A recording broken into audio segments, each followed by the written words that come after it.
হবে, আর আমার নবীরে সালাম না দিলে নামাজ হবে না। সুবহানাল্লাহ বলবেন। আত্তাহিয়াতু লিল্লাহি ওয়াসসালাওয়াতু ওয়াত-তাইয়্যিবাত। আসসালামু আলাইকা আইয়ুহান নাবিয়্যু।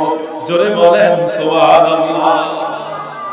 পৃথিবীর কোন মানুষ আপনাকে যদি নামাজ অবস্থায় সালাম দেয়, নামাজে আপনি নামাজরত অবস্থায় যদি সালামের জবাব দেন, আপনার নামাজ ভেঙে যাবে। আপনি যদি সালামের জবাব দেন অথবা কাউকে আপনি নামাজে থেকে অন্য কাউকে সালাম দেন, আপনার নামাজ ভঙ্গ হয়ে যাবে। অথচ আল্লাহর হাবিব, আমাদের প্রিয় নবী, আমাদের আকা মাহবুবে খোদা রাসূল, দো জাহানের বাদশা নূর নবীকে সালাম না দিলে নামাজে হবে না। জোরে কোন সুবহানাল্লাহ। এই দেশে আমার নবীরে শুধু একটু সালাম দিবে, ফতোয়া খুঁজতে হয়, দলিল দিতে হয়, বাহাস করা লাগে, ফিডাফিডি করা লাগে, মারামারি করা লাগে।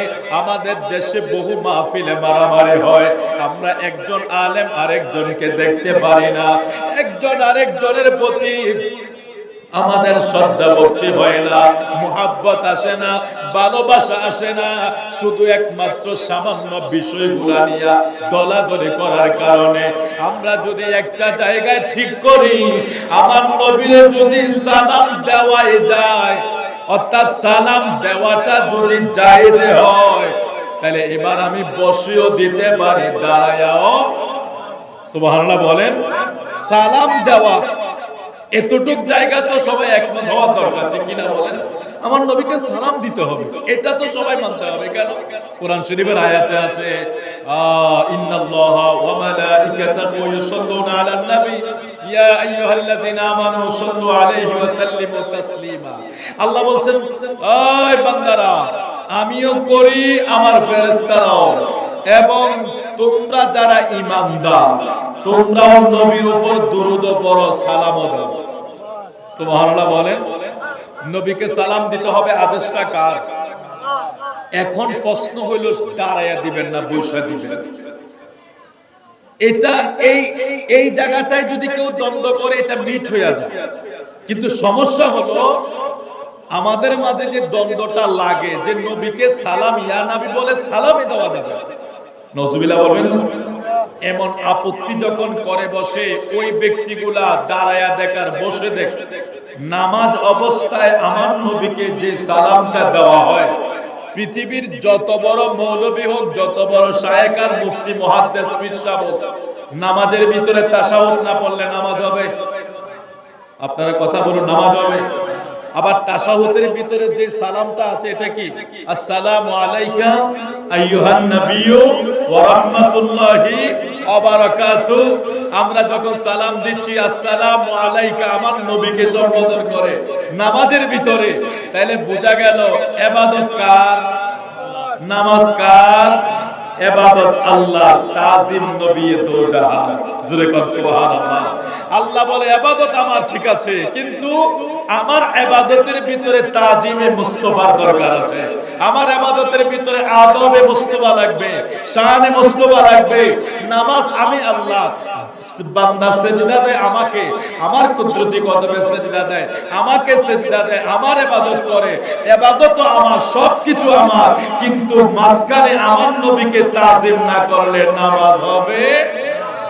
সোজা কথা। এগুলি নিয়ে, এই মিলাদ কিয়াম নিয়ে যা একটা দ্বন্দ্ব আমাদের মাঝে, ফাটল।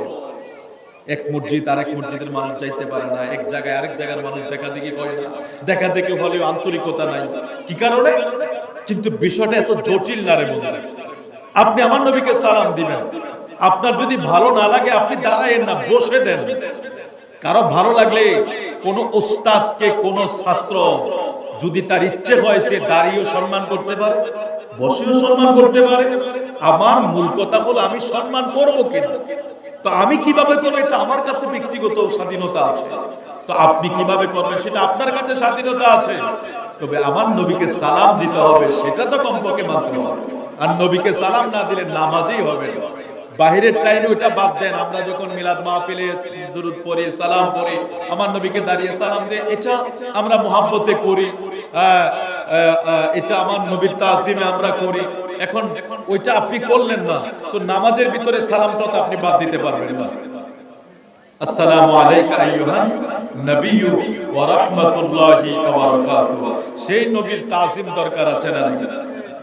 জোরে বলেন আছে না নাই? আল্লাহ আমাদেরকে সেই নবীজির, আল্লাহর ইবাদত, নবীজির তাজিম মনে রাখবেন, পয়েন্টগুলি মনে রাখবেন। আমাদেরকে বেকুব যাতে কেউ না বানাতে পারে। বোকা বানায় মানুষ আমাদেরকে, আজকের শায়েখরা আলেমরা আমাদেরকে বোকা বানায়। আসলে বিষয়গুলো এত জটিল না, জটিল করে ফেলেছে। দ্বন্দ্ব করতে করতে করতে করতে, ঝগড়া করতে করতে দেখা গেছে আপনি জায়গা লইয়া মামলা করতে করতে এক সময় এমন ভাবে, এটা কিছুদিন আগে একটা মামলা আমাদের গ্রামে, জাগার মামলা। তো যারা জাগার মালিক, এদের কাগজও ঠিক আছে, জায়গা কিনাও ঠিক আছে, অন্যরা জায়গাটা এরকম আছে না, দখল করে অনেক বছর খাইতেছে। তো যারা ক্রয়, যিনি বিক্রি করছে ওনার ক্ষমতা কম বিধা উনি কি করছে, আমি তোর কাছে বিক্রি করে গেলাম, আমি তো জায়গাটা দখল করতে পারি না, তুই যদি কোনো সময় পাস জায়গাটা তুই তার সাথে বুঝা নিস। তো যাই হোক, তো ওনার কাগজপত্র ঠিক আছে, কিনা RSBSC সব তো ঠিক আছে, তো সব ঠিক। মাঝখানে যিনারা দখল করে আছে ওনারা কি করে, জায়গা ছাড়ে না। এখন না ছাড়ার কারণে কি হইতেছে, দুইজনের ভিতরে একটা ঝগড়া হইতেছে, ওমকে বলতেছে মামলা দেবো, ওমকে বলতেছে মামলা দেবো, মারামারির প্রস্তুতি, মার্ডারের প্রস্তুতি। একটা পর্যায়ে যাইতে যাইতে বিশাল আকার ধারণ করার পরে মীমাংসার জন্য যখন একদিন বসার পরে উপর মহল নিয়ে একটা সমাধানও হয়েছে। তো যারা প্রকৃত জায়গার মালিক তারাও জায়গা পাইছে। তো এখন বিষয়টা হলো কি, মাঝখান দিয়ে হয়রানি হইল, টাকা গেল, মান ইজ্জত গেল, কিন্তু বিষয়টা তো জটিল ছিল না। আমি জানি জায়গার মালিক আমি না, আমি যদি এমনি ছেড়ে দিতাম তাহলে এত কিছু হইতো। আজকে আমরা সবকিছুকে জটিল করে ফেলেছি, জটিল করে ফেলেছি। বিষয়গুলো এত জটিল না, ধর্ম এত জটিল না, ধর্ম এত কঠিন না, ধর্ম কারোর উপর কোনো কিছু চাপিয়ে দেয় না। ধর্ম এমন এক ধর্ম যেটা ইসলাম, যার নাম, যার পরিভাষা হচ্ছে পরিপূর্ণ জীবন ব্যবস্থা। আর একটু মহব্বত করে বলুন সুবহানাল্লাহ। আপনারা যারা আশেপাশে আছেন একটু মেহরবানি করে আসুন, আমরা তো মেহমান মানুষ, আসছি আবার চলে যাব। এই মুরাদপুর, তারপরে আমি অনেক আগে আপনাদের এদিকে অনেক জায়গায় আলোচনা করছি। ওই যে আমাদের মতিন স্টোরের সামনে আমি কিন্তু অনেক বছর এক ধারা এসেছি, এদিকে অনেক আলোচনা করেছি এক সময়।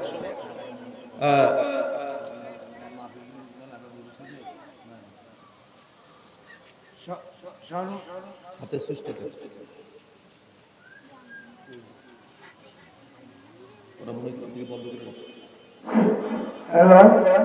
আপনাদেরকে আমি বারবার মেলা বাইরে বলতেছি, আকর্ষণ করছি, আপনারা এখান থেকে আপনাদের দোকান নিয়ে চলে যান। আমাকে বাধ্য করবেন না আপনারা এখানে আসার জন্য। আমি বিশেষভাবে অনুরোধ করছি আমাদেরকে, আপনারা এখানে মেলার ভিতরে ঘোরাঘুরি করবেন না। আলহামদুলিল্লাহ, আল্লাহ সবাইকে কবুল করুন, যদি বলে আমিন। আমার বাজান যেহেতু আজকের মাহফিলের সর্বদিকের ব্যবস্থাপনায় আছে, ওনার একটা কথার দাম আছে। তো মুরব্বী সাহেব উনি কথাটা বলেছে, আমি প্রথম যখন আয়েশা দেখছি, আমাদের ঐতিহ্যবাহী কুমিল্লা ইসলামী আলিয়া কামিল মাদ্রাসার সম্মানিত যিনি মুহাদ্দিস এবং আমাদের ওস্তাদ, আমারও ওস্তাদ, যিনি অত্যন্ত জ্ঞান গর্ব আলোচনা যিনি করেন, আপনাদের এই মসজিদের যিনি খেদমতে আছেন, হুজুর যখন আলোচনা করতেছেন, হযরত মাওলানা সফিউল্লাহ সাহেব, দেখলাম অনেক কম লোক বসে আছে। তো একটু কষ্ট লেগেছে যে মাহফিলগুলো আসলে এই যে আমাদের ভাইয়েরা, আমি যুবক ভাইদেরকে দেখলাম যে কষ্টটা করতেছে, মেহমানকে খাওয়াও, বক্তাকে আনতে যাও, তাবারুকের প্যাকেট করো। আপনি দেখেন বাসায় 2-4 জন লোক খাওয়াইতে গেলে কি একটা কষ্ট হয় না? এই খাবার দাও, পানি দাও, এই দাও, সেই দাও। স্বাভাবিক একটা, আপনি যখন মেহমানদারি করবেন বা একটা আয়োজন করবেন, এটা কিন্তু বিশাল একটা কষ্টের বিষয়। তো এগুলি সাজিয়ে গুছিয়ে যদি ধরেন এলাকাবাসী না আসে, তাবারকের সময় তো আলহামদুলিল্লাহ প্যান্ডেল পুরা থাকবে, এটা আমরা নতুন না, আমি জানি।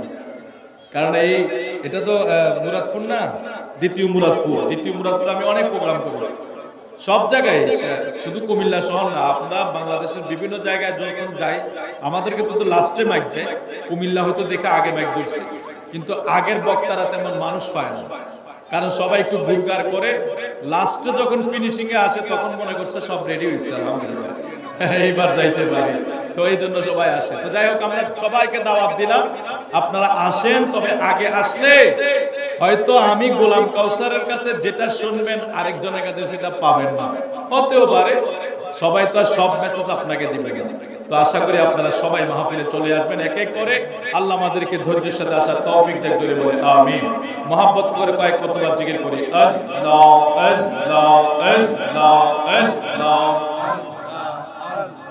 Allah, Allah, Allah, Allah, Allah, Allah.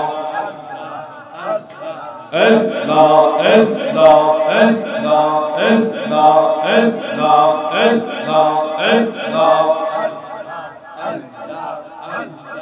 Allah, Allah, Allah, Allah. Oh, মাবুদ মাওলা রে, কি নাম ধইরা ডাকব গো তোমারে। আল্লাহ আল্লাহ আল্লাহ আল্লাহ। ও মাবুদ মাওলা রে, কি নাম ধইরা ডাকব গো তোমারে। আল্লাহ আল্লাহ আল্লাহ আল্লাহ। কি নাম ধইরা ডাকলে রে আল্লাহ তারাই নিবা হাসরে। কি নাম ধইরা ডাকব তোমারে। আল্লাহ আল্লাহ আল্লাহ আল্লাহ। Allah, Allah, Allah, Allah, Allah, Allah, Zafare Maular nameti Zafana. Allah, Allah, Allah, Allah, Maular nameti Zafle pore Babere gona rabe na. Allah nameti Zafle pore বাবার গুনাহ রবে না। আল্লাহ আল্লাহ জাফরে মাওলার নামেতে জাফানা। আল্লাহ আল্লাহ আল্লাহ আল্লাহ আল্লাহ আল্লাহ আল্লাহ আল্লাহ আল্লাহ আল্লাহ। لا إله إلا الله محمد رسول الله صلى الله عليه وسلم। মুআজ্জিজ সদরে মুহতারাম, আয়োজিত পবিত্র ঈদে মিলাদুন নবী সাল্লাল্লাহু আলাইহি সাল্লাম উদযাপন উপলক্ষে 14তম আজিমুস শান ইমানি নুরানি রহমতি মাহফিলের সম্মানিত সভাপতি বিশিষ্ট সমাজসেবক মোহাম্মদ আব্দুর রউফ মিন্টু খান সাহেব, আজকের মাহফিলে যিনি প্রধান বক্তার আসনে আলোচনা করবেন, আন্তর্জাতিক খ্যাতিসম্পন্ন বিশিষ্ট ইসলামী চিন্তাবিদ হযরত মাওলানা মুফতি ইদ্রিস হুসাইন আল কাদরি সাহেব মাহফিলে তাকরীর পেশ করেছেন। ঐতিহ্যবাহী কুমিল্লা ইসলামী আলিয়া কামিল মাদ্রাসার সম্মানিত মুহাদ্দিস আল্লাহ হযরত মাওলানা শফিউল্লাহ হুজুর সাহেব, আজকের মাহফিল যিনি পরিচালনা করছেন খাদেম মোহাম্মদ আলী খান জিন্না এবং ছোট্ট মিয়া সহ আমার সামনে ডানে বামে উপস্থিত আছেন প্রিয় ভাই বাবারা, পর্দার আড়ালের মা ও বোনেরা, প্রত্যেকের প্রতি আমি সালাম আরজ করছি। আসসালামু আলাইকুম ওয়া রাহমাতুল্লাহ। আর একটু মহব্বতে সালামের জবাবটা নেন, আসসালামু আলাইকুম ওয়া রাহমাতুল্লাহ। আপনারা কি আমার সাথে কোনো দ্বন্দ্ব নাই তো? লেনদেন নাই তো? কমপক্ষে দ্বন্দ্ব তো আসে লেনদেন থেকে, আগে লেনদেন তারপরে দ্বন্দ্ব শুরু হয়। সারা বছর আপনার বন্ধুর সাথে ভালো সম্পর্ক, কিন্তু টাকা হলা দিচ্ছেন তো শেষ, এই তো সম্পর্ক শেষ। কারণ পাওনাদার অনেক সময় দেখা গেছে টাকা হাওলাত দেওয়ার পরে পাওনাদার উল্টা মনে হয় যেন যিনি পাওনা উনি দেনাদারের চেয়ে আরো বেশি অসহায় হয়ে যায়। এমন অসহায় বলতেও পারেন, আবার বললে উনি দোষী হয়ে যায়, এরকম আছে। তো এরকম তো কিছু নাই ইনশাআল্লাহ, আশা করি কিছু নাই। হয়তো দ্বীনের খেদমতের হিসাবে কোথাও দায়বদ্ধতা আছে, আল্লাহর কাছে জবাব দিতে হবে। আপনাদেরকে নসিহত করছি, সেই বিষয়ে আল্লাহর কাছে জবাব দিতে হবে। তো এইভাবে কোনো আমাদের যেহেতু কোনো লেনদেন নাই, আমরা একটু মন উজাড় করে, মন খোলাসা করে আজকের এই দ্বিতীয় মুরাদপুর সমাজ যুব সমাজের উদ্যোগে আজকের আয়োজনের মাহফিলকে আমরা সফলতা করার জন্য আমরা সর্বাত্মক চেষ্টা করব। মালিক মাওলার কাছে আমরা ফরিয়াদ করব, আল্লাহর হাবিবের উসিলায় যাতে আল্লাহ আজকের এই মজলিস কবুল করার জন্য বলে আমিন। আর একটু মহব্বত করে বলুন আমিন, আর একটু মহব্বত করে বলে আমিন। আল্লাহ পাক পবিত্র কালামুল্লাহ শরীফে ঘোষণা করে, ওয়া নুফিখা ফিস সূরি ফাসাইকা মা ফিস সামাওয়াতি ওয়া মা ফিল আরদি ইল্লা মান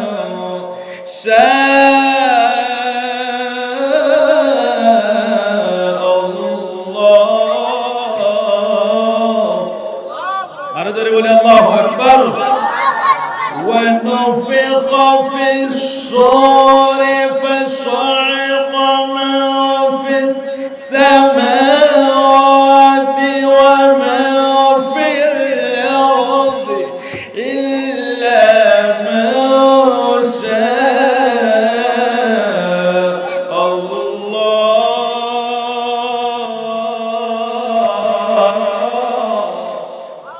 मोहब्बत करे बोले अल्लाहु अकबर, आवाज करे बोले या रसूल अल्लाह। আসমান বানাইছে কে? গুনাইব আল্লাহ। আল্লাহ কত খুশি হয় জানে? আপনার বন্ধুরে যে আপনি একবার হেলো কইলে কি একটা খুশি হয় না? আরে ভাই তুই এতদিন পরে বন্ধা দিছিস রে ভাই। আচ্ছা, বন্ধুর মায়া দয়া বেশি না আল্লাহর বেশি? ও ভাই আল্লাহর কত বেশি হিসাব আছে, সুবহানাল্লাহ বলবেন না? আল্লাহ তো 100 ভাগ দয়া 1 ভাগে না দিছে, কয় ভাগ দিছে? 99 ভাগ কার কাছে রেখে দিছে? 99 ভাগ কিয়ামতের আগে 1 ভাগ আল্লাহ উঠাইয়া নিব। যে 1 ভাগ দিছিল এটারে উঠাইয়া নিব, নিয়া 99 ভাগের সাথে মিলাইয়া 100 ভাগ কইরা হাসরের ময়দানে 100 ভাগ দয়া দিয়া হাসরবাসীর জন্য বিচার করবে। হায় হায় হায় হায়, এজন্য আল্লাহর নবীর একজন মকবুল বান্দা বলেছে, আল্লাহ 1 ভাগ দয়া পাইয়া যদি এত দয়া হয় তো 99 ভাগের সাথে 1 ভাগ যোগ করে 100 ভাগ দয়া হইয়া যখন তুমি দয়া করবা তখন কি আমি একটু ক্ষমার আশা করতে পারি না? সুবহানাল্লাহ, নারে তাকবীর। সবাই জোরে বলুন না, নারে রিসালাত। প্রধান বক্তার আগমন দ্বিতীয় মুরাদপুরবাসীর পক্ষ থেকে, কুমিল্লাবাসীর পক্ষ থেকে আওয়াজ করে কর মারহাবা। আলহামদুলিল্লাহ, আমাদের আজকের মাহফিলের প্রধান মেহমান চলে এসেছে, সবকিছু রেডি আছে। মারহাবা বলেন, জোরে বলুন মারহাবা। আমি বলছিলাম আসমান বানাইছে কে? বললে আল্লাহ, বললে সওয়াব হবে না গুনাহ হবে? বন্ধুরে যদি আমি হেলো বলি, বন্ধু যদি খুশি হয়, 1 বছর পরে হঠাৎ করে বন্ধুর সাথে দেখা হলো, বন্ধু যদি খুশি হইতে পারে, বন্ধুর দয়া তো আল্লাহর 1 ভাগ দয়া থেকে কিছু পেয়েছে। কিছু বলতে জাররা জাররা জাররা জাররা, সেই মালিক মাওলা যিনি 99 ভাগ দয়া লয়া বসে আছে, ওই মালিকের কাছে যখন আপনি বলবেন আল্লাহ, আমার আল্লাহ কত খুশি হয় সেটা বোঝানো যাবে না। সেটা শুধু ধারণা করার বিষয়, চিন্তা করার বিষয়। মালিক যদি 99 ভাগ দয়া হয়, ওই মালিকরে একবার যখন আল্লাহ বইলা আমরা ডাক দেব, আমার আল্লাহ এত খুশি হয়ে যায়, বান্দাকে 10 বার জিজ্ঞেস করে, বান্দা তুই কেন ডাকছস? আমার কাছে বল। 10 বার আল্লাহ জবাব দেয়, সুবহানাল্লাহ। আসমান বানাইছে আল্লাহ, জমিন বানাইলো আল্লাহ, পাহাড় বানাইলো আল্লাহ, পর্বত বানাইলো আল্লাহ, নদী নালা সাগর মহাসাগর, আসমান জমিনের যত সৃষ্টি আছে, সাত আসমান সাত জমিনের যত সৃষ্টি আছে, সমস্ত কিছুর মালিক হইল, সমস্ত কিছুর সৃষ্টিকর্তা আমার আল্লাহ। ওই আল্লাহ যতদিন চাইবে ততদিন দুনিয়া থাকবে।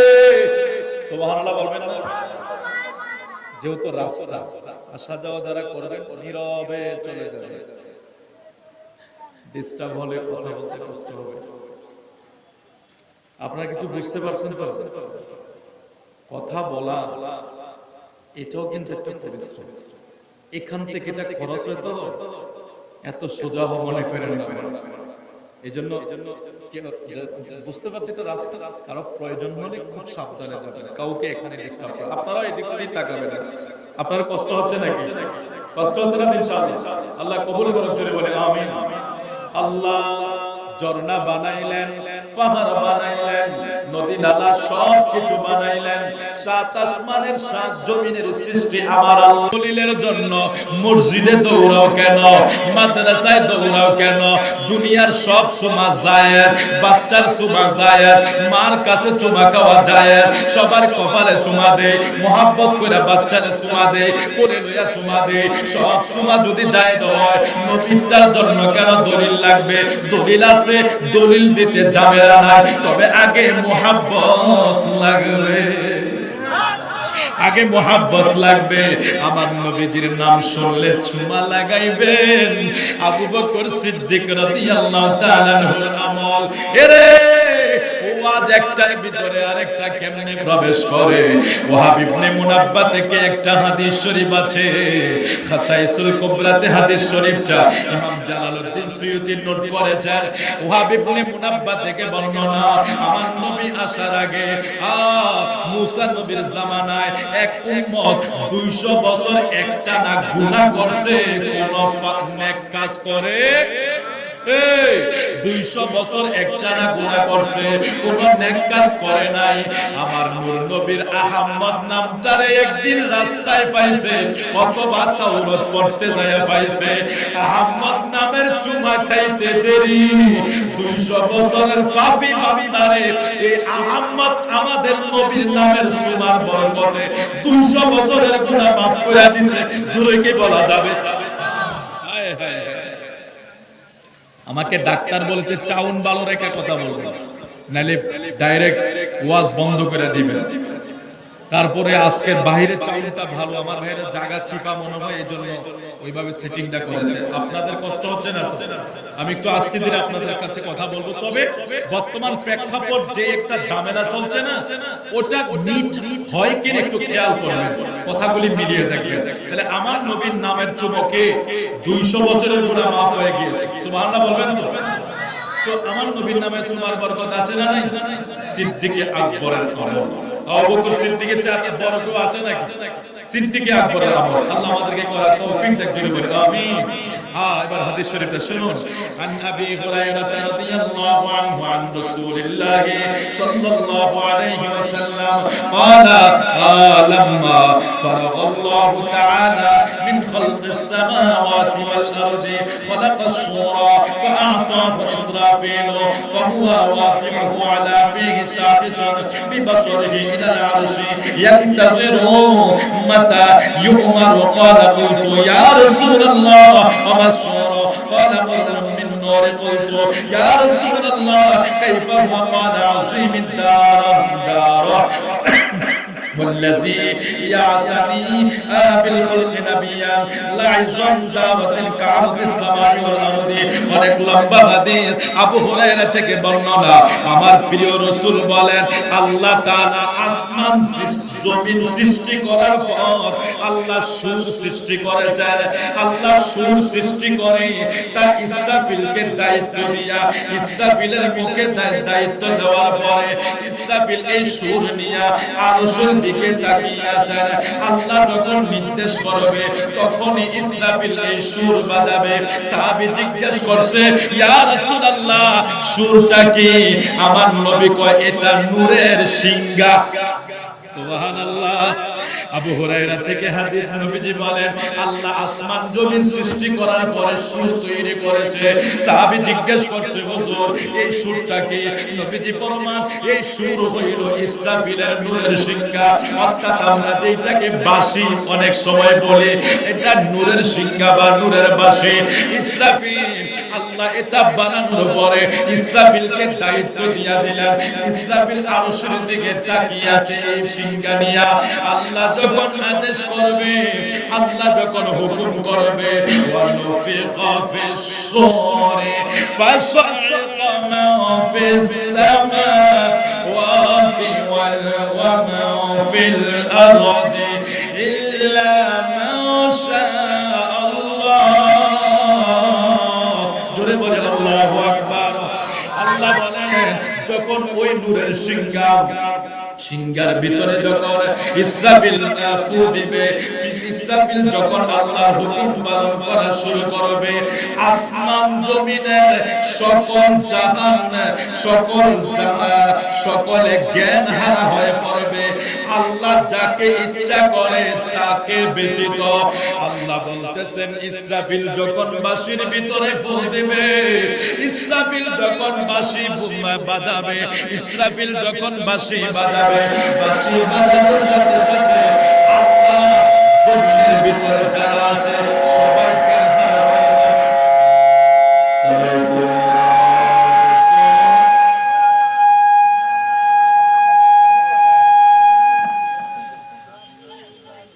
সালাতুন ইয়া রাসূলুল্লাহ সালামুন ইয়া হাবিবাল্লাহ সালাতুন ইয়া রাসূলুল্লাহ সালামুন ইয়া হাবিবাল্লাহ খুদায়ে খুদ খরিদায়ে मोहम्मद खुदा मिलता बाज़ारे मोहम्मद सलातुन या सलाम या हबीबल्लाह सलातुन या रसूलल्लाह सलाम या सदा हाजारा रहमते जा आफरी बरे बर आले फरदे ताहरी सलातुन या रसूलल्लाह अलैकुम सलाम या हबीबल्लाह अलैकुम। আসমান জমিনের সকলে জ্ঞান হারা হয়ে যাবে। আল্লাহ পাক আরো ঘোষণা করে দেয় ওয়া ইয়াউমা ইউনফাখু ফিস-সূরি ফাফাসিআ মান ফিস-সামাওয়াতি ওয়া মান ফিল আরদি ইল্লা মান শাআ। আল্লাহ বলেন সেদিন সিংহায় ফুঁক দেওয়া হবে, বলে আল্লাহ যাকে ইচ্ছা করেন সে ব্যতীত আসমান জমিনের ভিতরে সবাই প্রকম্পিত হয়ে যাবে, সবাই ভয়ে কাঁপতে শুরু করবে, সবাই ভয়ে আতঙ্কিত হয়ে যাবে। ওয়ায়াউমা ইউনফাখু ফিস-সূরি ফাফাসিআ মান ফিস-সামাওয়াতি ওয়াল আরদি ইল্লা মা শাআ। বলেন যেদিন ইসরাফিলের বাঁশি বাজায়া দিবে, আমি আল্লাহর যেদিন হুকুম হয়ে যাবে, ইসরাফিল যখন বাঁশি বাজাবে, বাঁশি বাজানোর সাথে সাথে আল্লাহ যাকে চান ওই ব্যক্তিদেরকে ব্যতীত সবাই ভয়ে প্রকম্পিত হয়ে যাবে, সবাই আতঙ্কের ভিতরে পড়ে যাবে, সবাই ভয়ে কাঁপতে শুরু করবে। যাকে ব্যতীত এই কথাটারও একটা কিন্তু আছে না নাই? আল্লাহ যাকে চান তাকে ব্যতীত সবাই ভয়ে থাকবে। আল্লাহু আকবার বলবেন না? এই ব্যতীত শব্দটার ভিতরে আমরা যদি আলোচনা করতে চাই তাহলে বোঝা গেল যারা যাকে আল্লাহ পছন্দ করেন, সুবহানাল্লাহ বলবেন না? ইসরাফিলের বাঁশির সিংহায় ফুঁয়ে যারা প্রকম্পিত হবে, আতঙ্কিত হবে, ভয়ে কাঁপতে থাকবে। আল্লাহ বলতেছেন আমি আল্লাহ যাকে ইচ্ছা করেন তাকে ব্যতীত সবাই। তাহলে আল্লাহ কাদের প্রতি ইচ্ছা করবেন, কাদের প্রতি দয়া করবেন? যারা ফজরের টাইমে ঘুমায় থাকে তাদের প্রতি। কথা বলেন না? যারা সপ্তাহে একবার মসজিদে যায় না তাদের প্রতি। আমরা মুসলমান, নামে মুসলমান, কাগজে কলমে মুসলমান, নামের আগে মোহাম্মদ আছে। কর্মকাণ্ডের যদি হিসাব টান দেয় আমরা, আমাদেরকে মসজিদে পাওয়া যায় না, আমাদেরকে ভালো কাজে পাওয়া যায় না। আজকে ধর্ম এমন এক পরিবেশে আমরা নিয়ে গেছি, মিলাদ মাহফিল, ইসলামিক জলসা বলেন, মসজিদের নামাজের কাতার বলেন, সব খালি হয়ে গেছে। ফজরের টাইমে অনেক মসজিদ আছে, ইমাম আর মুয়াজ্জিন, মুসল্লি নাই, একামত দেওয়ার লোক অনেক সময় পাওয়া যায় না। নাউজুবিল্লাহ বলবেন না? তাহলে আমরা মুসলমান হয়েছে, আমাদের নামাজের দরকার আছে না নাই? জোরে বলুন, আছে না নাই? না, নামাজ অন্যরা পড়বে, হিন্দুরা নামাজ পড়বে? নামাজ তো আমরাই পড়ব যারা ঈমান এনেছি। মারহাবা বলেন। তাহলে আমরা আল্লাহ কাদের প্রতি রহমত করবেন? যারা আল্লাহর হুকুম মেনেছে। আল্লাহ আমাদেরকে আল্লাহর রহমতের ছায়াতলে থাকার তৌফিক দান করুন। জোরে বলে আমিন। আমি আমার মনে হয় সময় খুব সংকীর্ণ, আমি আয়াত কিন্তু আরেকটা নিয়েছি, এই সাবজেক্টটা শেষ করে আমি আরেক দিকে যাব। তো আল্লাহ বলতেছেন ওয়া ইয়াউমা ইনফাখু ফিস-সূরি ফাফাজি'a মান ফিস-সামাওয়াতি ওয়া মান ফিল আরদি ইল্লা মা শাআ। ও যেদিন সিংহায় ফুঁক দেওয়া হবে, আল্লাহ যাকে ইচ্ছা করেন সে ব্যতীত আসমান জমিনের সবাই প্রকম্পিত হয়ে যাবে। যখন প্রকম্পিত হবে, যারা যে মায়েরা শিশুদেরকে দুধ পান করায়, ওই মায়েরা পর্যন্ত তাদের শিশু বাচ্চাদেরকে ভুলে যাবে। জোরে কোন আল্লাহু আকবার। যেদিন ইসরাফিলের বাঁশির আওয়াজ, ইসরাফিলের বাঁশির আওয়াজ এতটা বেশি, এতটা বেশি, এতটা ভয়াবহ ধারণ করে ফেলবে, মায়েরা শিশুদেরকে দুধ খাওয়াইতে ভুলে যাবে, তাদের বাচ্চাকে তারা ভুলে যাবে, এবং অনেক গর্ভবতী নারীরা সন্তান প্রসব করে ফেলবে। অনেক গর্ভবতী নারীরা নারী তার গর্ভপাত করে ফেলবে। মানুষকে দেখে মনে হবে তাদেরকে যেন নেশাগ্রস্ত নেশাগ্রস্ত মনে হয়। জোরে কন্যা নাউজুবিল্লাহ। ইসরাফিলের বাঁশির আওয়াজ যখন বাড়তে থাকবে, বাড়তে থাকবে, মানুষের ভিতরে যখন ভয় শুরু হয়ে যাবে, আল্লাহ বলতেছেন ইয়া আইয়ুহান নাসু তাকু রাব্বাকুম ইন্না জালজালাতাস সাআতি শাইউন আযীম ইয়াওমা তারাউনহা তাযহালু কুল্লু মুরদিআতিন আম্মা আরদাআত ওয়া তাদউ কুল্লু যাতি হামলিন হামলাহা ওয়া তারান নাসা সুকারা ওয়া মা হুম বিসুকারা ওয়ালাকিন্না আযাবাল্লাহি শাদীদ।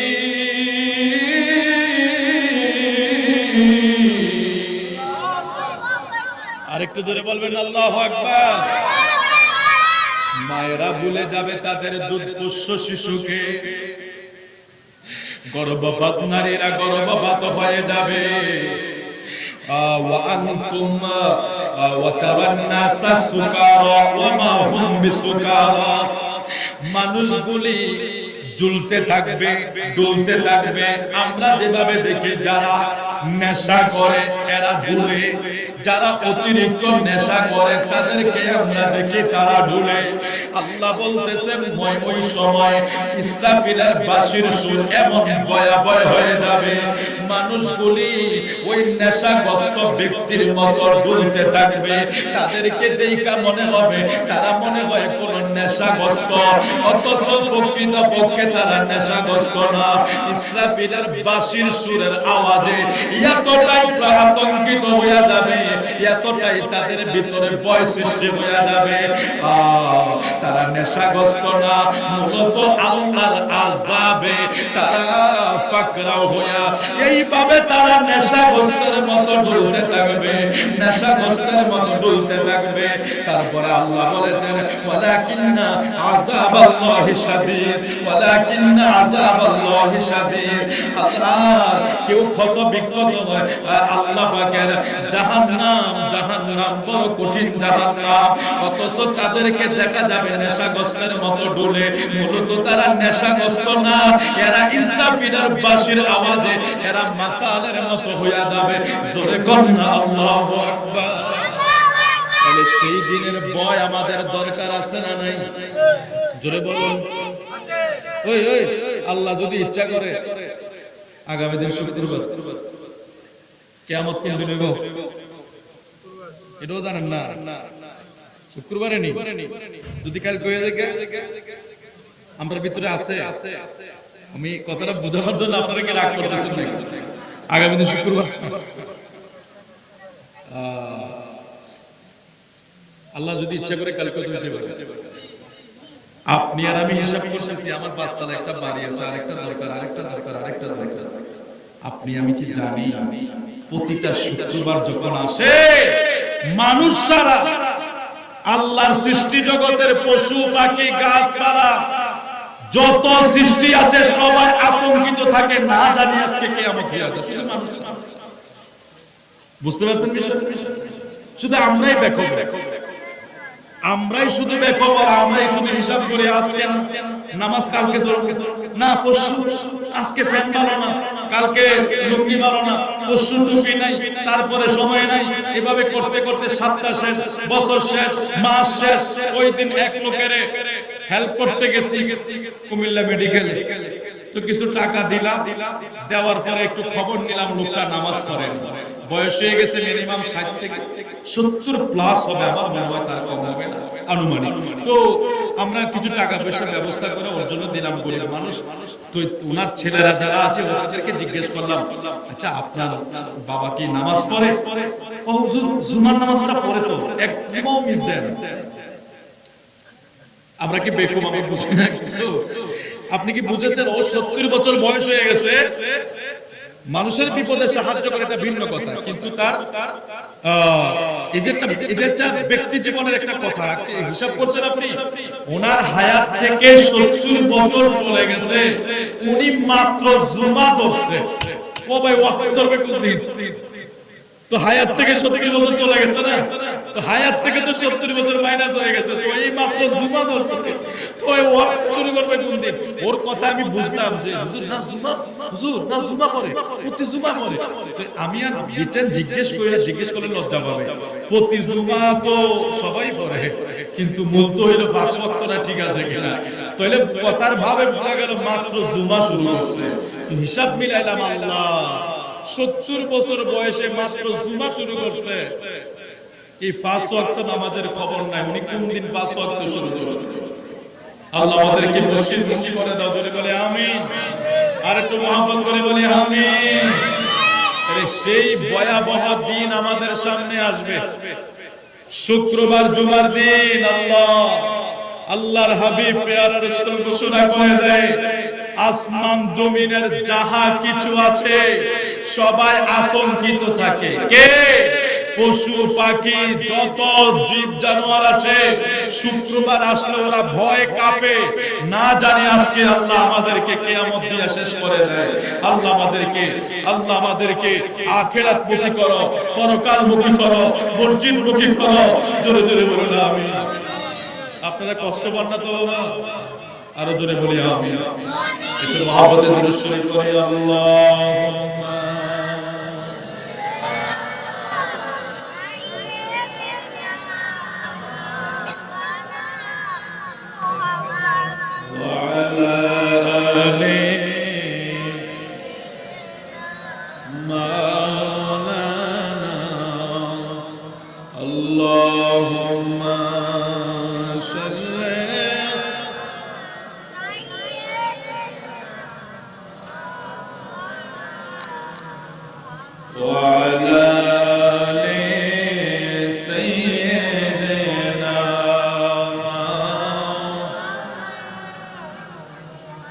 দিবানিশি কান্দরে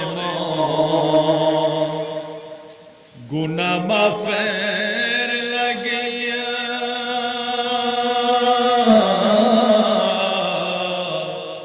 আরে মাফ করিয়া দিবেন তিনি রহমতের ওই দরিয়া দিবানিশি কান্দরে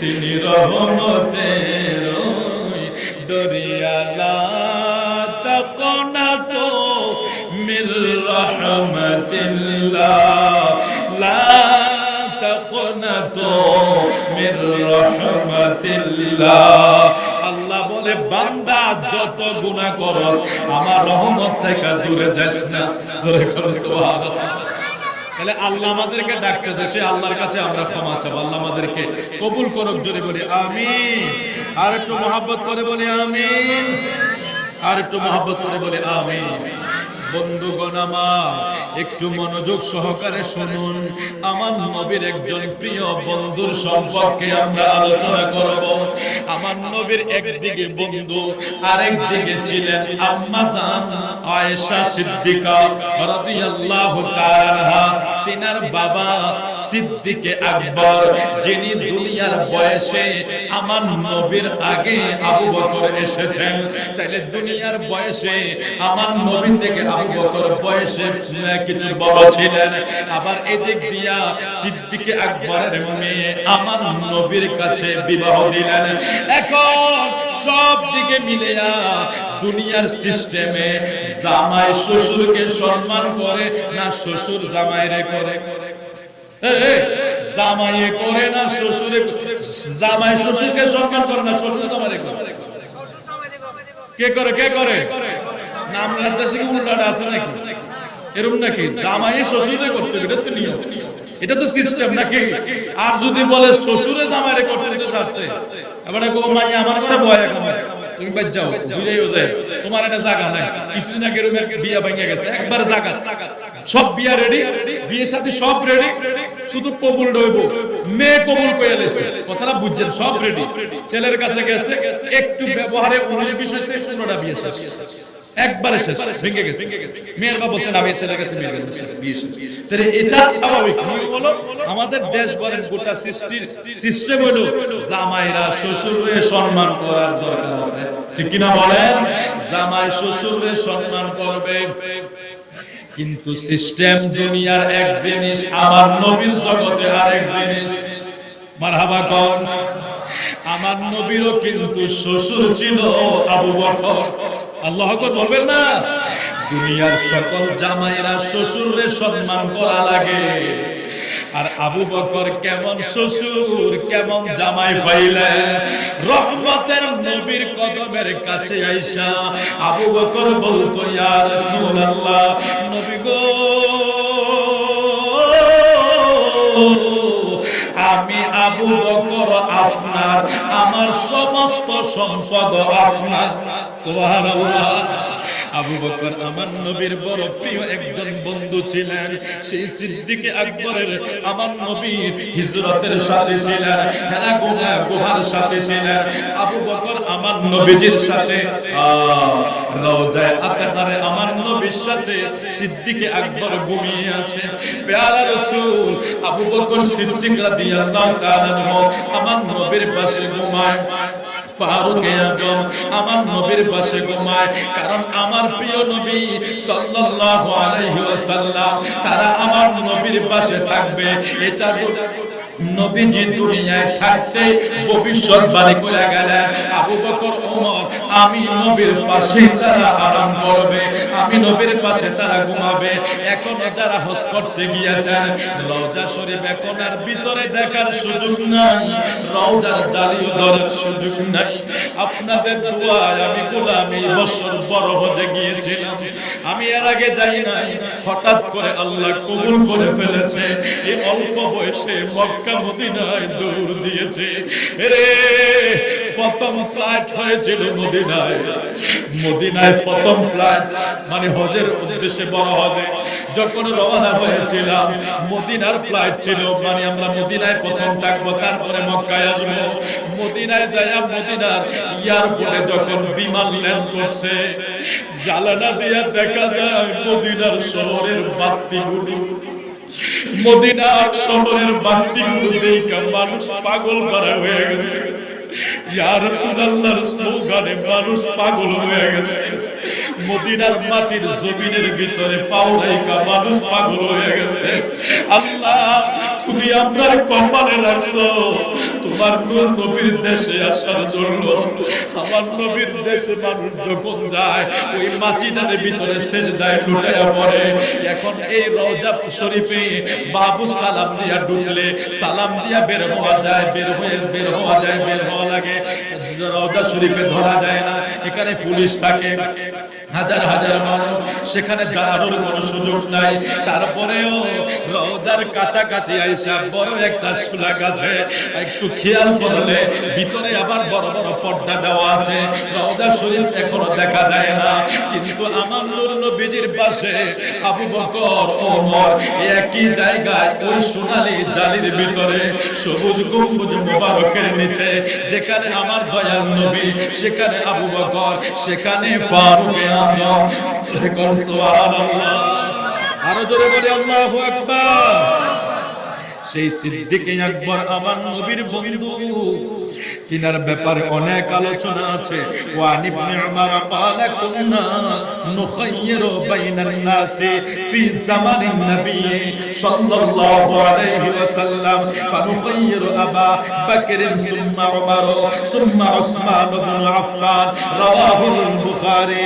ইবনে ওমর থেকে বর্ণনা, তিনি বললেন আমরা রাসূলুল্লাহ সাল্লাল্লাহু আলাইহি ওয়াসাল্লামের জামানায় সময় আমরা ব্যক্তির মর্যাদা বা কে কত বড়, কার সম্মান কতটুকু বেশি, আমরা এইভাবে একটা পার্থক্য করতাম।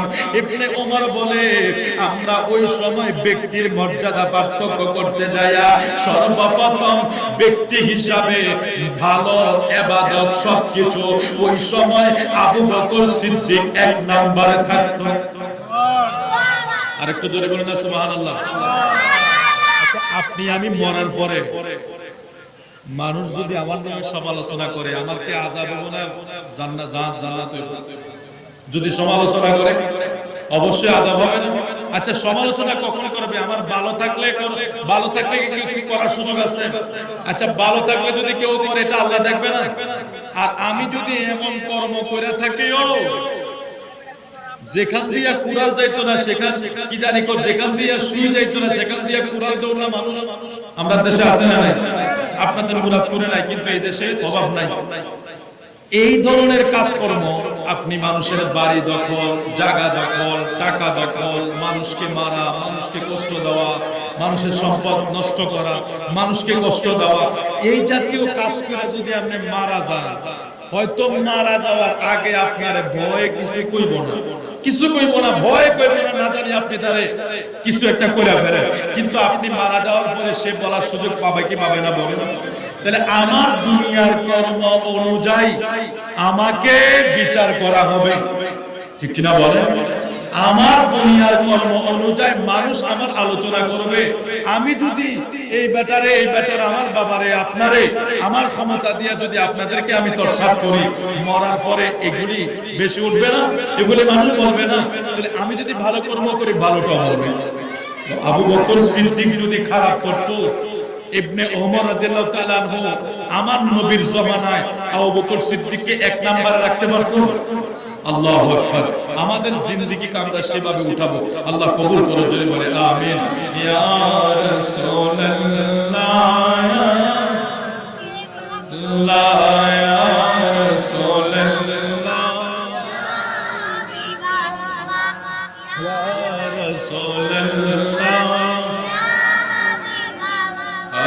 ইয়া রাসূলুল্লাহ।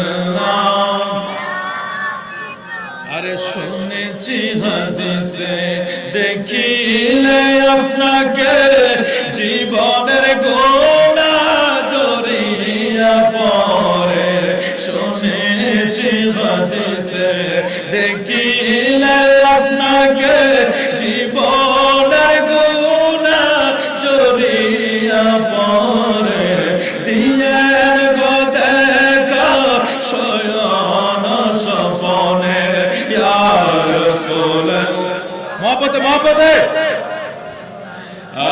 ইয়া রাসূলুল্লাহ আরে কাফন পরায়া জানাজা দিয়া দিবে গো নবীজি কবরে শোয়া কাফন পরায়া জানাজা দিয়া দিবে গো নবীজি কবরে শোয়া লয়ের গো দয়াল গোলাম বানায়া লয়ের গো দয়াল গোলাম বানায়া ইয়া রাসূলুল্লাহ জোরে ইয়া রাসূলুল্লাহ আরে মুনকার নাকির আসিয়া সওয়াল করবে বসায়া দিয়েন গো নবীজি পর্দায় ছায়া মুনকার নাকির আসিয়া তাকুলু ফি হাযার রুজুল আপনি যদি ঈমানদার হন মুনকির নকির প্রশ্ন করার সাথে সাথে আপনি বলবেন আশহাদু আল্লা ইলাহা ইল্লাল্লাহ ওয়া আশহাদু আন্না মুহাম্মাদান আবদুহু ওয়া রাসূলুহু আমার নবীর পরিচয় দিতে দেরি কবর 70 গজ কইরা চতুর্দিকে প্রশস্ত হয়ে যাবে সুম্মা ইউনাওয়ারু লাহু কবরের ভিতরে নূর প্রবেশ করবে মুরাদ দ্বিতীয় মুরাদপুরের কবরে কি মোমবাতি দেয়নি ভিতরে লাইট জ্বালায় বাবারে না বড় আদর করতেন সোয়ানের টাইমে একটা লাইটের ব্যবস্থা করে দিয়েছিলেন কোথায় দিবেন অন্ধকার বাঁশ দিবেন আবার মাটি চাপা দিবেন মাটির উপরে মাটি মাটি আর মাটি মাটি আর মাটি আপনি কান্না করতেছেন আমার বাবাকে আমি কখনো এসি রুম ছাড়া রাখি না কখনো আমার বাবাকে আমি গরমে কষ্ট পাইতে দেই না এত কষ্ট করেছি বাবার জন্য আজকে বাবাকে এখানে শোয় না আমার নবী বলতেছে তোমার বাবার জিন্দেগি যদি ঈমানের জিন্দেগি হয় তোমার বাবার জিন্দেগি যদি আমলের জিন্দেগি হয় তোমার বাবা যদি আমি নবীকে কবরে চিনতে পারে আবার উম্মত যদি আমি নবীকে কবরে চিনতে পারে ওই সন্তান তুমি দেখতেছো তোমার বাবার কবর ঘন ছোট 3.5 আমি নবী বলছি আমি নবীর পরিচয়টা দিতে পারলে কবরে কবরে ইজা কবিরুল মাইয়িতি কবরে যখন রাখা হয় যখন আমি নবীর পরিচয়টা কবরে দিতে পারবে তখন তার কবর 70 গজ করে চতুর্দিকে প্রশস্ত হয়ে যাবে সুম্মা ইউনাওয়ারু লাহু ওই কবরে নূর প্রবেশ করবে কবর আলোকিত হয়ে যাবে জোরে কোন সুবহানাল্লাহ সেই নবীর পরিচয় যদি কবরে পাইতে চান সেভাবে তো আমাকে তৈরি করতে হবে ঠিক কি না বলো আল্লাহ আমাদেরকে কবুল করুক জোরে বলে আমিন দেখুন আমার নবীর কলিজার টুকরারা কিভাবে নিজেকে তৈরি করেছেন ফাকালা উমারু আমারনা রাসূলুল্লাহ সাল্লাল্লাহু আলাইহি ওয়াসাল্লাম নাতাসাদদাকা ওয়া ফাকা যালিকা ইনদি মা লাম ফাকুলতু লিয়াওমা আসবিকু আবা বকরিন ইন সাবাকতুহু ইয়াওমা قال فجئت بنصف مالي فقال رسول الله صلى الله عليه وسلم ما أبغيت لأهلك قلت مثله وأتى أبو بكر بكل ما عنده فقال يا أبا بكر ما أبغيت لأهلك فقال أبغيت لهم الله ورسوله قلت لا أسبقه إلى شيء أبدا رواه الترمذي একটু জোরে বলতে হবে মারহাবা এটা হাদিস শরীফ পড়ছি না অনেকে কিন্তু এগুলি শুনতে চায় না অনেকে মনে করে যে হুজুর একটা কিচ্ছা শুরু করো কারিরা থেকে শেষ করে দেয় আমাদের যার কারণে আমরা দিন দিন অজ্ঞ হচ্ছি আমরা বুঝতে পারি না যে উনি কোন জায়গা থেকে কথাটা বলছেন আমরা যা কথা বলবো কোরআন হাদিস মোতাবেক হতে হবে না ডকুমেন্টারি হতে হবে না ডকুমেন্টারি প্রয়োজন এখনকার সময়ের জন্য বেশি প্রয়োজন এক সময় আমাদের তোফাজ্জল মাওলানা ওয়াজ করছে আমাদের মুরব্বীরা চোখের পানি ফালাই দিছে না শুনতে শুনতে তখন মানুষের আত্মবিশ্বাস ভালো ছিল, তখন মানুষ শুনতো। আপনাদের এই যে চকবাজার বাস টার্মিনাল, আমিও তো সেখানে ওয়াজ করতাম। মাওলানা তুফাজ্জল সাহেব একবার আসছিল, আমি যখন কবির আসছি দেখলাম যে হাজার হাজার মানুষ, কিন্তু উনি তো বিভিন্ন কাহিনী ওয়াজ করতো না, কিন্তু কাহিনী ওয়াজ করলো তখনকার মানুষ কিন্তু সনগুরা দিয়া কানিয়ে কানিয়ে জমিন খাইছে না। আর এখন তো ওয়াল দিয়ে আমরা রাখতে পারি। বিষয়টা বুঝতে পারছেন আপনারা? তখন ওটা চলছে, ওটা একটা সময় ছিল মানুষের আত্মবিশ্বাস ভালো ছিল। এখন ডকুমেন্টারি কথা বললেও তো মানুষকে বিশ্বাস করা যায় না। আর বলি আমি গল্প বলে শোনাবো মানুষকে, এই জন্য আপনারা কষ্ট নেবেন না, মনে একটু বোঝার চেষ্টা করি আমরা, যদি একটু কষ্ট হয়। আপনাদের কষ্ট হবে না ইনশাআল্লাহ।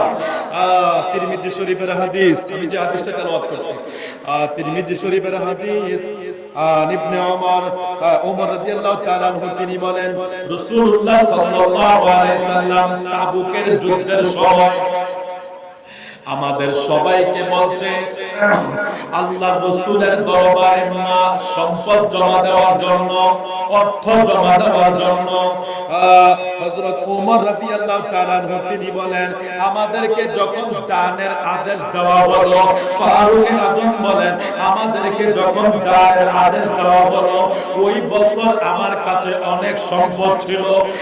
ওমর রাদিয়াল্লাহু তাআলা আনহু বলেন, ওই বছর আমার কাছে অনেক সম্পদ ছিল, এত পরিমাণ সম্পদ আমি চিন্তা করলাম এইবার আমি আবু বকরের চাইতে আরো বেশি আমার নবীর দরবারে দান করব।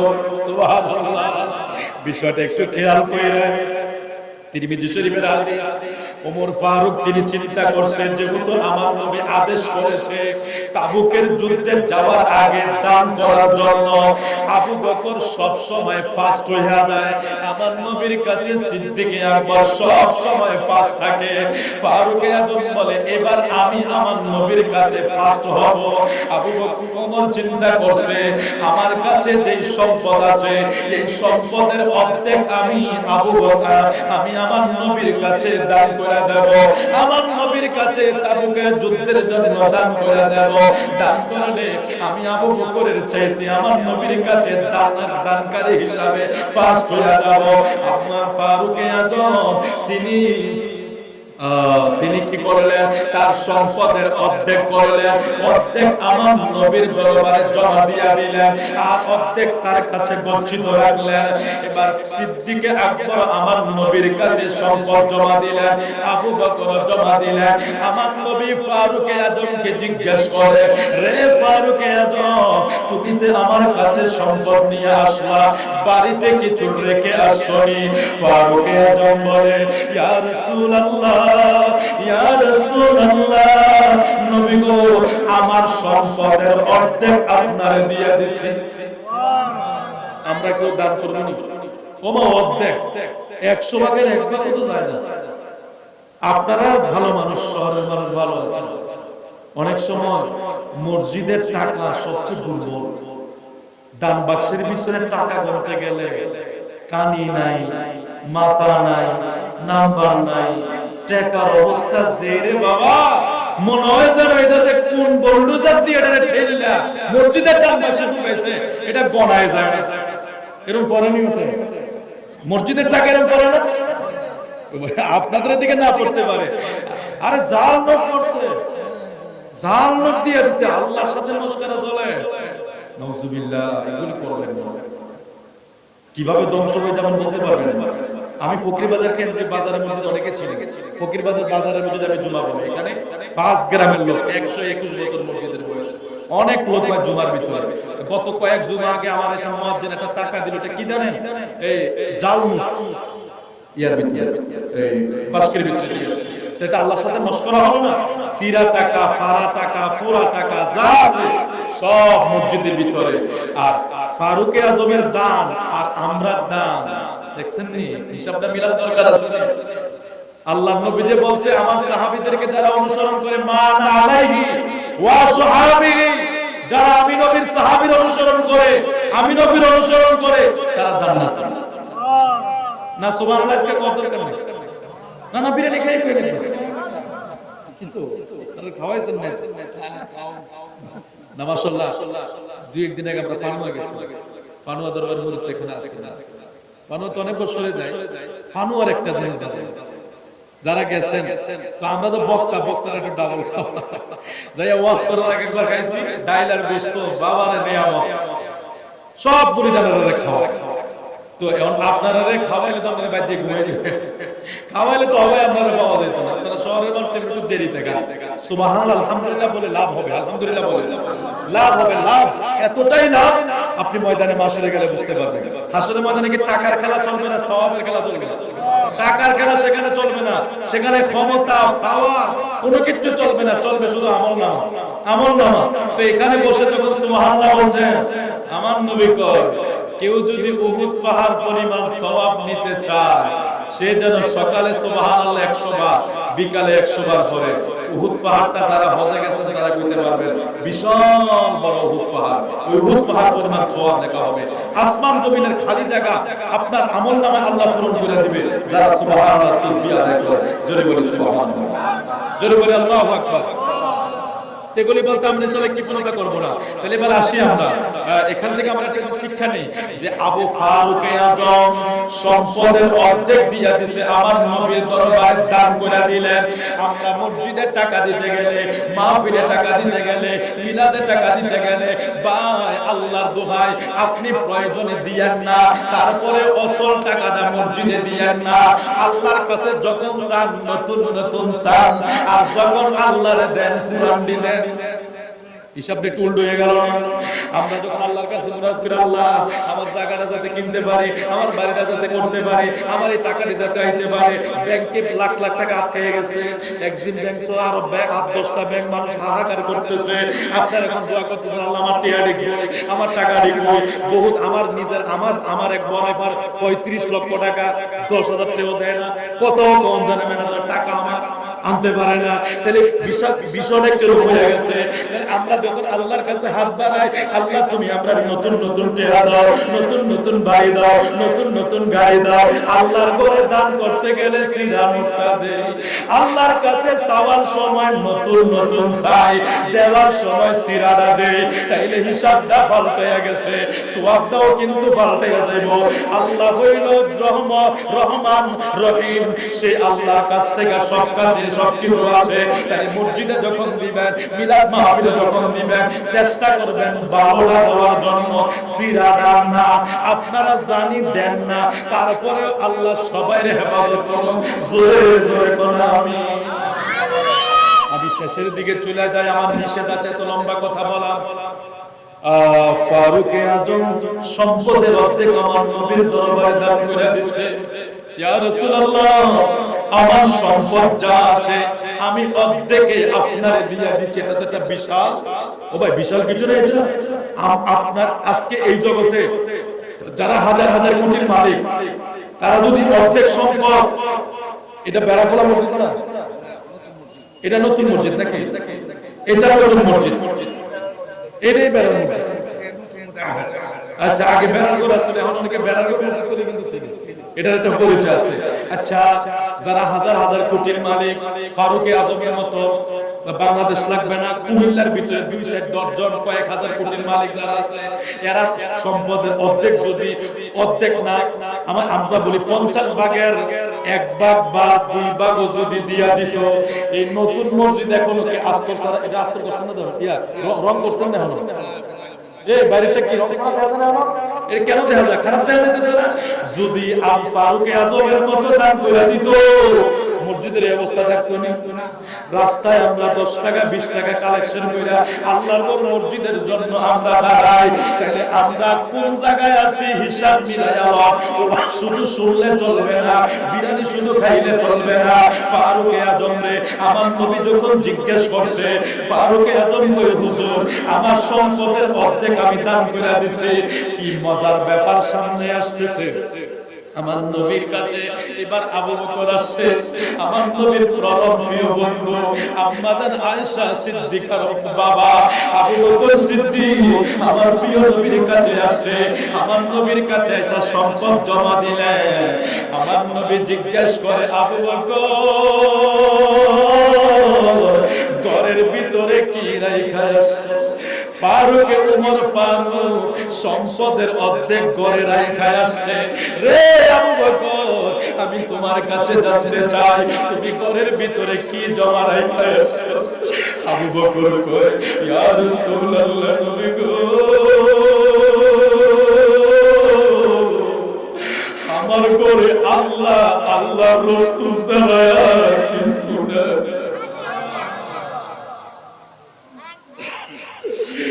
আবু বকর কয়, ইয়া রাসূলুল্লাহ, নবী গো,